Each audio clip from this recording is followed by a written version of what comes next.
very much, Neil. A very good afternoon to everyone at home, wherever you may be watching. We're about to get underway with the first of the bronze medal contests in the under 70 kilo category. Sanne van Dijke of the Netherlands goes up against TSUNODA ROUSTANT of Spain. It'll be Van Dijke in the white judogi, TSUNODA in blue. The referee in the middle for this one is Craig Bartlett of New Zealand. Well, Van Dijke was on the other tatami, so I saw TSUNODA all the way through, and Van Dijke was, well, I understand that a bit unfortunate with the semi-final, but... Yes, I got to see Sanne van Dijke, yeah. And she had to pull things back through the repechage. She kind of gifted it to her opponent in the quarter-final, I'm afraid. That's the only way that I can describe it. For Coughlin. Well, she fought well, though, didn't she, Coughlin? I mean, there she did. Fighting for third. Don't want to take anything away from her, but it should have been Van Dijke's contest from that point. However, she allowed herself to get caught in Newaza, and Coughlin being strong enough to make sure that she couldn't get out, held on for dear life, and that was the end of that. She did go down into the repechage, however, Van Dijke, where she got past Margot Pinot, the, I'll say current world champion, but current for the next, what, 20 minutes maybe?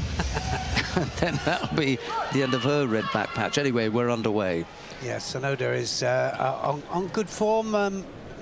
Probably, you know, she can be really spectacular. That Seoinage can absolutely coordinate. She has to readjust, and oh, look at that. That was a good attack there from Van Dijke. I only got to see her contest against Osbach, Sophie, and if the rest of her day was like that, then I know where you're going. She wasn't quite at her explosive best. No, she's not quite at her best. And, you know, Tanaka came out and just ripped into her. And Tanaka didn't have the best of days either, really. I didn't think she was as dominant as I thought she was going to be, and there was. But, you know, she got better with TSUNODA, without a doubt. And so it should be an interesting final against Svetko. But anyway, these two battling it out for third place. How determined she looks, Van Dijke. Maybe that's what TSUNODA needs, a little bit more movement from her opponents around the tatami. If she's got to go from absolutely, you know, standing stock still. Do you know, I would say that if anything, just looks a little bit outpowered sometimes when they grab the sleeves and they overpower the sleeves, because she needs the sleeves, you know, for her. I mean, she doesn't need them all the time, but she does a lot off the sleeves for the Sodi movements.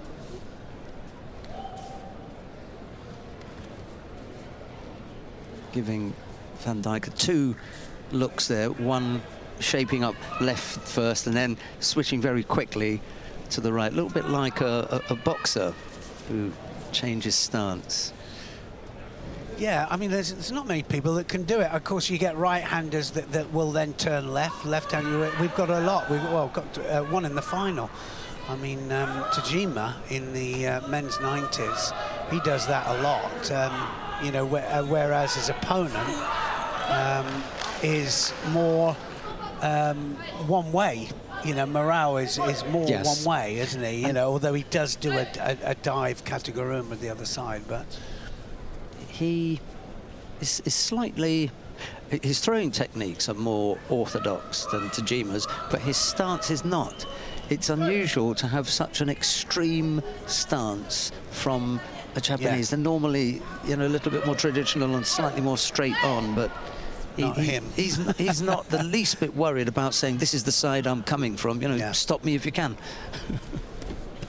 Just lost contact with the hands there. But there was the push as well from Van Dijke. So, and the other thing about TSUNODA is that she did 1 10-minute extra time golden score, and then she was back out and fairly quickly. you know, for the semi-final. I didn't think she, you know, she had it in her then for that semi-final, and I think that contributed to her not being as sharp as she could have been.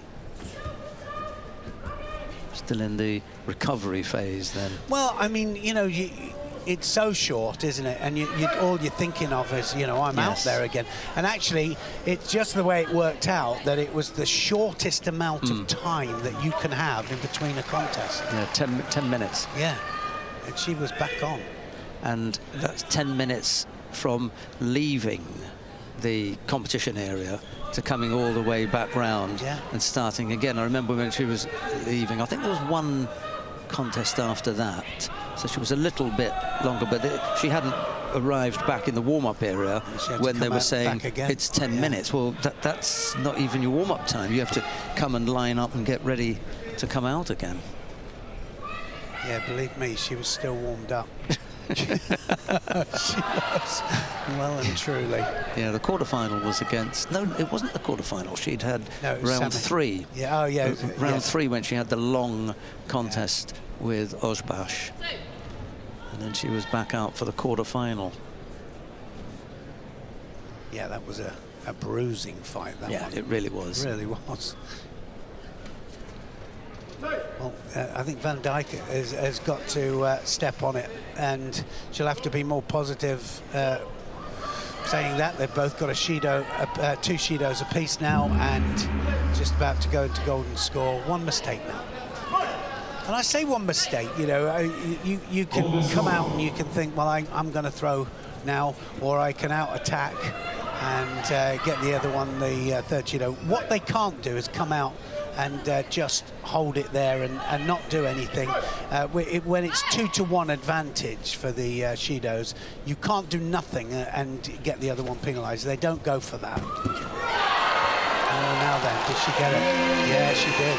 Van Dijke, and we've seen so many of those, haven't we? There, it was a little slip, and Sakeshi there. TSUNODA went onto her side, and Yuko to Van Dijke, and a medal for the Netherlands. World bronze medalist for the women's under 70 kilo in the white judo representing Netherlands, Sanne van Dijk. So a 5th place finish for TSUNODA ROUSTANT is Sanne van Dijke of the Netherlands, who takes the bronze medal.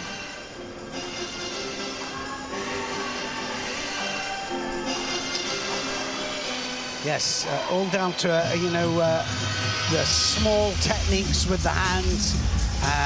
You know, the technique starts with the hands, finishes with the hands. Look at that. She just redirects it. Sakeshi again, and we've seen so many. She just moves that leg out the way there, and the force of the Uchimata going up there. This is why the right against left, you know, they're always reluctant to go in. She knew it had gone. Yeah, just that very thin line. That was the best look. Yes, actually. It was. And the thing is, it's at his feet. Craig Bartlett was the referee. He's standing right there. Yes, look at the. She just nudges her over there. Yeah, you can see it there quite clearly. It's on the side. It's the lower part. Yeah, it's the lower part of the Yuko, but nevertheless. Yeah.